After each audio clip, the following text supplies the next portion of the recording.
Então, dando continuidade ao vídeo anterior sobre a implementação do PNAES nos institutos federais, eu vou falar um pouquinho agora do movimento dos gestores sistêmicos na região sul do Brasil, que se deu entre os estados de Santa Catarina, Rio Grande do Sul e Paraná. Na época, então, da implementação do PNAES, 2011, 2012, nesses anos, os gestores dos institutos federais desses estados começaram a realizar encontros, fóruns regionais para discutir as questões de assistência, as dúvidas que eles tinham, né? Foram 3 eventos, foi um encontro em agosto de 2011, no campus Sapucaia do IFSU, um em novembro do mesmo ano, no campus São José do Instituto Federal Santa Catarina, e outro um ano depois, em dezembro de 2012, no Instituto Federal do Paraná, em Curitiba. Então, esses encontros se deu por causa que eles encontravam dificuldades, limitações na implementação das ações. Então, eles queriam trocar experiências, realizar articulação política, porque parecia não haver uma gestão coordenada da implementação das ações de assistência, uma ação coordenada de nível nacional, né? Então, eles sentiam essa necessidade diante de muitas dúvidas. E esse encontro pretendia também comprometer a CETEC com a gestão do PNAES nos institutos, porque se tu fosse buscar orientação nesses órgãos, por muitas vezes tu não encontrava uma pessoa de referência lá, não é? Então, nisso eles foram incisivos, tentaram criar um diálogo junto à CETEC e junto ao CONIF. Então, o resultado desses encontros sistêmicos que eles discutiram, as formas de assistência, foi um espaço na pauta da diretoria executiva do CONIF. Essa reunião aconteceu em 20 de fevereiro de 2013, esse espaço na pauta da diretoria executiva do CONIF. E o resultado dessa reunião foi a retomada das discussões em nível nacional. Então, eu participei desse encontro de assistência em Fortaleza, eu participei daquele encontro, eu participei desses 3 encontros regionais. Essa reunião do CONIF, quem foi a nossa chefia na época, que era a Marta Barros, e foi criado então o Seminário de Gestores da Assistência Estudantil da Rede Federal entre 18 e 20 de março de 2013 e foi em Goiânia. E o objetivo desse seminário era auxiliar os reitores na execução das ações do PNAES nas suas instituições, porque então, quando juntou todo mundo, todos os institutos, se viu muitas diferenças e muita interferência na gestão do PNAES em cada instituição. Havia muitos procuradores, por exemplo, em algumas instituições, proibiam que o PNAES pudesse pagar estudantes de ensino médio, por exemplo, porque os institutos têm essa diferença de público-alvo, não é?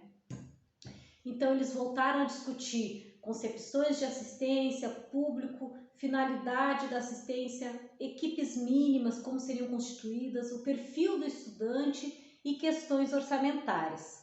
Esse encontro discutiu essas questões, se trouxe questões do documento anterior, do primeiro GT, lá do GT do Seminário Nacional, e vou trazer algumas questões bem pontuais desse evento, não vou trazer todas. Então, se buscou aprofundar o conhecimento referente à composição da matriz da assistência estudantil na rede, propôs criar um plano decenal em parceria com a CETEC sobre a assistência estudantil, sobre os investimentos de assistência estudantil, um plano nacional. Se pretendia unificar valores disponibilizados aos estudantes, porque na época se identificou que o valor do estudante da rede era menor que do estudante da Universidade Federal. Houve um encaminhamento, se discutiu também o encaminhamento à Presidência da República de uma proposta de alteração no decreto do PNAES, então voltou aquela discussão de ter um PNAES específico para a rede. Se criou até uma minuta de texto para esse decreto, esse evento os grupos criaram isso, né, os grupos de trabalho desse evento. Houve uma proposta de complementação do orçamento na rede, devido à implementação na época da chamada lei de cotas, então os gestores viam que precisava ter mais recurso para assistência estudantil. Houve a solicitação da criação no âmbito do CONIF de uma Câmara Técnica de Assistência Estudantil e de um grupo de trabalho de assistência, porque havia outras políticas públicas dentro do CONIF que tinham câmaras técnicas, e a Câmara Técnica seria um órgão de poder, de decisão, né, de discussão dentro do CONIF. Claro que isso depois não aconteceu, né? Outras necessidades elencadas nesse evento dos gestores, do encontro de gestores, era a construção de mecanismos e eleição de indicadores para acompanhamento e avaliação, para poder se tomar decisões mais embasadas sobre assistência estudantil, a designação pela CETEC de um interlocutor para ser referência nos assuntos de assistência estudantil e implantação de sistema informatizado integrado que pudesse aferir indicadores na rede, que hoje a gente tem, né, a plataforma Nilo Peçanha. Desse encontro de gestores sistêmicos da rede federal surgiu um novo GT de trabalho para sistematizar aquelas discussões desse evento e levar de volta para o CONIF essas discussões. E se elegeram algumas pessoas, foram eleitas algumas pessoas nesse evento e que o CONIF não ratificou. Chegou na hora, eles indicaram outras pessoas para realizar esse trabalho. Teve então uma reunião no CONIF em 10 de abril de 2013, no qual a minha chefe da época participou, a Marta Coelho, que era assistente social, e realizaram então a apresentação desse relatório de Goiânia, tá? Então, ainda no evento de Goiânia não surgiu o GT surgiu depois. Primeiro foram esses gestores lá apresentar no CONIF o relatório de Goiânia, né? E essa apresentação no CONIF gerou um GT, foi dessa reunião que gerou um novo GT, um novo grupo de trabalho. E esse grupo de trabalho teria 60 dias para fazer um documento unificando todas as discussões sobre assistência, tanto que estavam sendo discutidas no âmbito do CONIF, das suas câmaras, do FDE, que é o Fórum de Dirigentes de Ensino, quanto que foi discutido nos encontros nacionais e regionais, não é? Então, nesse GT eu tive a oportunidade de participar, eu e a Marta, minha chefe, fui designada a participar nesse GT, foi muito, muito bom, muito interessante. Éramos apenas duas servidoras, né, mediante duas técnicas no caso, mediante eu e uma técnica lá da CETEC, que até ela produziu depois uma dissertação sobre os regulamentos de assistência estudantil nas instituições. Então, esse GT apresentou depois, o GT discutiu, né, se reuniu, discutiu concepção de assistência, então entendida como um direito social e universal dos estudantes, o público-alvo, que eram os alunos de qualquer modalidade dos cursos do Instituto, independente do nível da modalidade de ensino, os princípios da assistência estudantil, dentre os quais a universalização, estou destacando aqui entre outros, né? A unificação do valor per capita do orçamentário na rede, elaboração do plano decenal, preservação de recursos alocados na rubrica de custeio, a composição das equipes multiprofissionais básicas para assistência estudantil. Então aqui se estabelece a questão do assistente social, do pedagogo, do psicólogo atuando na assistência estudantil.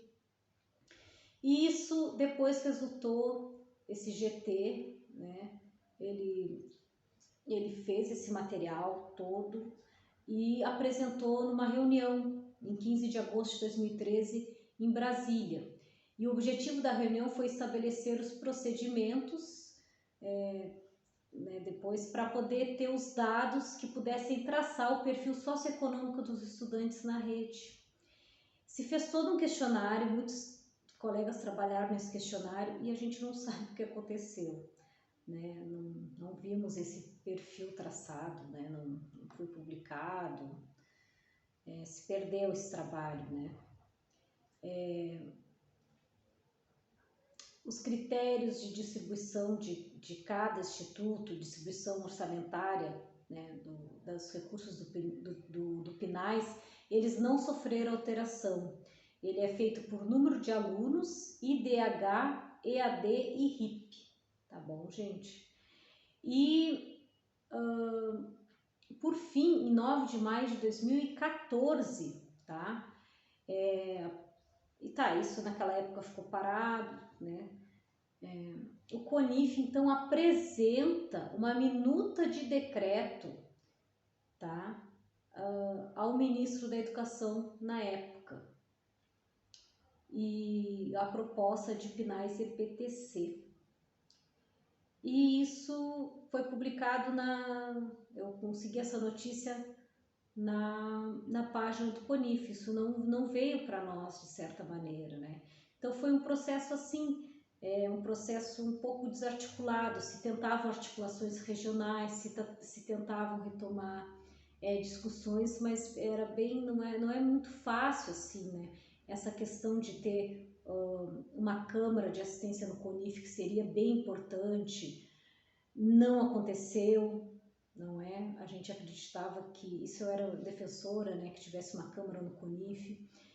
Essa questão do decreto PNAE-CPTC, eu não compartilhava dessa ideia, né? Ainda bem que não vingou, não foi em frente, porque acredito que a gente precisaria de uma articulação nacional muito importante, muito boa e com estudantes. Diferente, o FONAPRACE, ele consegue isso e a gente ficaria em vulnerabilidade se a gente não tiver articulado ao FONAPRACE, né? Porque o FONAPRACE vai lá, pauta a assistência no Ministério da Educação e os institutos não conseguem ainda fazer isso. Então isso é uma questão que precisa ser ainda amadurecida nos institutos. O que a gente conseguiu foi a questão da retirada da contrapartida laboral do estudante, isso foi bem importante, principalmente nas escolas agrícolas. A gente conseguiu a composição das equipes mínimas, muitos profissionais foram contratados para isso, então hoje a assistência tem um caráter, né, de multidisciplinar na implementação das suas ações. O assistente social é um protagonista, sim, isso a minha dissertação de mestrado revelou isso, que ele é o principal protagonista, é o principal implementador, executor, planejador da assistência estudantil nos institutos federais. O assistente social tem um status reconhecido, um conhecimento reconhecido nessa questão.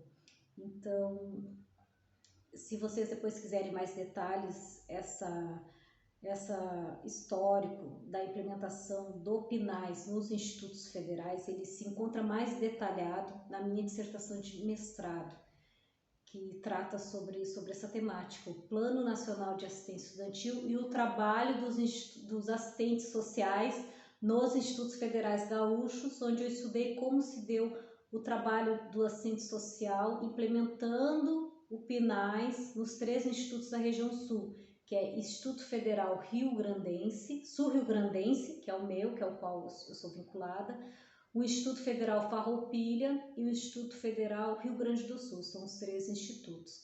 Então, se vocês tiverem mais informações para contribuir, coloquem aqui, deixem o e-mail de vocês aqui embaixo, a gente vai trocando informação. Eu troco bastante informação com os assistentes sociais de toda a rede, participo de muitas formações, de muitas assessorias aos assistentes sociais, estou sempre disponível, vocês podem também, vou deixar meu e-mail aqui embaixo, chamar para a gente conversar, porque eu gosto muito de fazer isso e a gente tem bastante a trocar, a contribuir e acredito assim que a troca de experiências é o que fortalece também a política pública, né? Além da formação acadêmica, profissional, formação em movimentos sociais, os movimentos sociais, a gente também precisa dessa troca de experiências para ver o que dá certo numa instituição, o que não dá certo, o que a gente pode ajustar, tá bom? Muito obrigada para quem assistiu o segundo vídeo, sinal que o conteúdo foi importante, tá bom, gente? Obrigada.